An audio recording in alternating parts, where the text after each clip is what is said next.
अस्सलाम वालेकुम दोस्तों, कैसे हो आप लोग। ये वीडियो में भी वीएफएस के बारे में ही बात करूंगा। अल्हम्दुलिल्लाह हमारा जो मुहिम था वो सक्सेस रहा। मैंने वीएफएस का जो इशू है उसको ट्विटर में बड़ी शिद्दत से हाईलाइट किया। अब वो लोग का रिप्लाई आना भी स्टार्ट हो गया। आप लोग जो मुझे फॉलो कर रहे हो ट्विटर में देख रहे होंगे। लास्ट वीडियो में वीएफएस का हमने वो सारा चीज़ हाईलाइट किया था जो कि गलत हो रहा वीएफएस में। आप लोग को भी मालूम ही होगा कि वीएफएस में धीरे धीरे रूल हार्ड होते गए। स्टार्टिंग में इतना हार्ड नहीं था, सिंपल था, लेकिन डे बाय डे वो लोग रूल को और सख्त कर रहे हैं, जिससे क्या हो रहा है, हम जैसे लोगों को परेशानी हो रही है। आप लोग जो फैमिली को बुला रहे हैं, आपके फैमिली को प्रॉब्लम हो रही है, आपको प्रॉब्लम हो रही है। और ये डे बाय डे बढ़ क्यों रहा है, वो लोग का रूल हार्ड क्यों हो रहा है? इसके पीछे सिंपल एक ही रीज़न है कि कोई देखने वाला नहीं है। वो लोग अपना मनमानी कर रहे थे, लेकिन अब वो लोग भी सोचने पे मजबूर होंगे। ये वीडियो में आप लोग को मैं बता रहा हूँ दो चीज़ जो सेम वीएफएस, जहाँ पे भी वीएफएस का संस्था है, जहाँ पे भी वीएफएस है, वीज़ा प्रोसेसिंग का काम सेम होना चाहिए। खास करके सिर्फ सऊदी का ही मैं एग्जांपल दे रहा हूँ। भाई सऊदी का फैमिली विजिट वीज़ा लगाना है, स्टैंपिंग कराना है, तो आप दिल्ली से कीजिए या हैदराबाद से कीजिए, मुंबई मिशन से कीजिए, दिल्ली मिशन से कीजिए या फिर दुबई से कीजिए, रूल तो एक ही होना चाहिए। अलग अलग क्यों है? सोचने वाली बात है कि नहीं है? मैं सिर्फ सऊदी का ही वीज़ा का बात कर रहा हूँ। सेम कंट्री और सेम वीज़ा कैटेगरी, इसमें भी मैं अलग नहीं बोल रहा हूँ कि चलो यूरोप का वीज़ा लगाना है, अलग अलग देश का लगाना है तो अलग अलग रूल होता है, ये सोचने वाली बात है। लेकिन सेम कंट्री का हम वीज़ा अगर लगाएंगे और वो भी सेम कैटेगरी का वीज़ा, तब तो रूल सेम ही रहना चाहिए, तब तो रूल में चेंजेस नहीं होना चाहिए।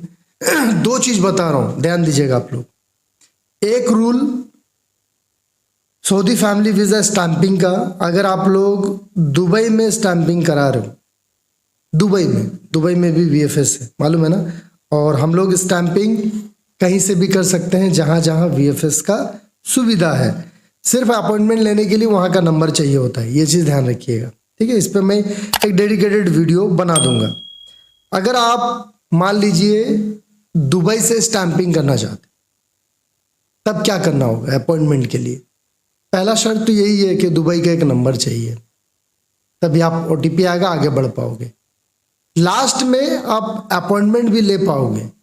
हैरानी की बात यह है, दुबई वीएफएस ने सऊदी फैमिली वीज़ा स्टैंपिंग के लिए ऑनलाइन कोई भी डॉक्यूमेंट आपको अपलोड करने का ऑप्शन नहीं दिया है, और ये काफ़ी अच्छा है। पहले इंडिया में भी नहीं था, क्योंकि अभी इंडिया में अगर फैमिली विजिट वीज़ा स्टैंपिंग के लिए अपॉइंटमेंट लेते हो, फैमिली विजिट वीज़ा की मैं बात कर रहा हूँ, ध्यान रखिएगा, तो आपको क्या क्या अपलोड करना पड़ता है।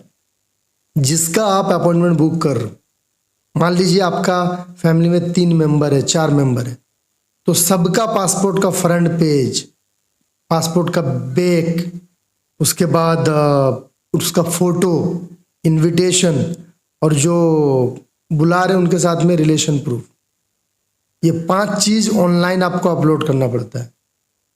अगर आप 4 लोग का अपॉइंटमेंट बुक कर रहे हो तो 20 डॉक्यूमेंट आपको अटैच करना पड़ता है। ये सब में टाइम जाता है, इसमें मेहनत लगती है, एरर होने का चांसेस बढ़ जाता है।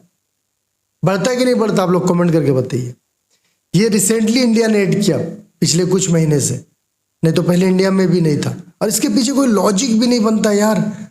अगर हम ऑनलाइन अपलोड कर रहे हैं सब, तो वीएफएस में मांगना नहीं चाहिए डॉक्यूमेंट, क्योंकि हमने तो ऑनलाइन कर दिया है। लेकिन वो लोग वीएफएस में भी मांगते डॉक्यूमेंट, तो इसका क्या सेंस बना? ऑनलाइन लेने का कोई सेंस बना? जब आप ऑनलाइन भी ले रहे हो, फिजिकल भी ले रहे हो, तो फिर यार आप ऑनलाइन मत लीजिए सर। सोचने वाली बात है। Same visa category, same country, और वही सेम वीएफएस दुबई में नहीं लेता है, इंडिया में आपको देना पड़ता है। सोचिएगा और कमेंट भी कीजिएगा भाई। अब देखिए, ये चीज को हम लोग हाईलाइट करेंगे ट्विटर में ही। कहीं और अगर डायरेक्ट वीएफएस को ईमेल करेंगे ना, वो लोग एक्शन नहीं लेंगे।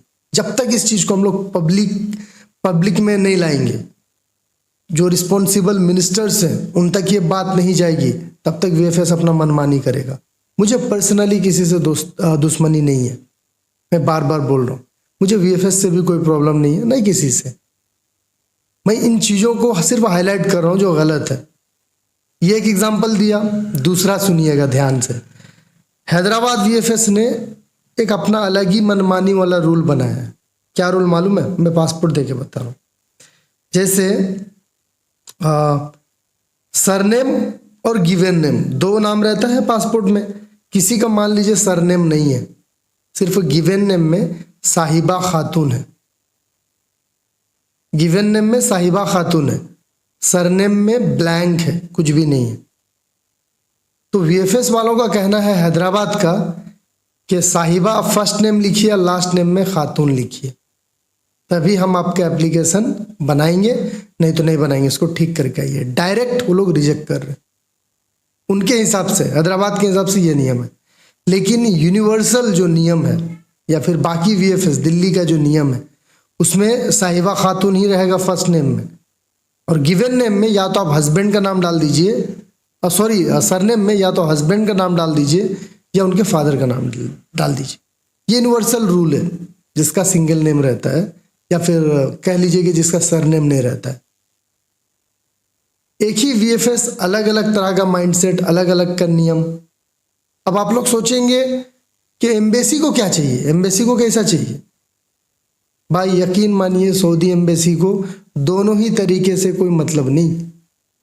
वो लोग आपका वीज़ा दे देंगे, चाहे पहला वाला ऑप्शन में डालिए या सेकंड वाले में डालिए। तो फिर से मेरा कहने का मतलब यही कि वीएफएस अपना मनमानी क्यों करेगा? वो क्यों बोलेगा कि नहीं हम आपका एप्लीकेशन ही नहीं लेंगे? मेरे पास बहुत सारा प्रूफ है, हैदराबाद ने ऐसा बोला है। मैं बिना प्रूफ का कुछ भी बात नहीं कर रहा हूँ। ये सब चीज़ों को हमें हाईलाइट करने की ज़रूरत है। उम्मीद करूँगा वीडियो पसंद आया होगा।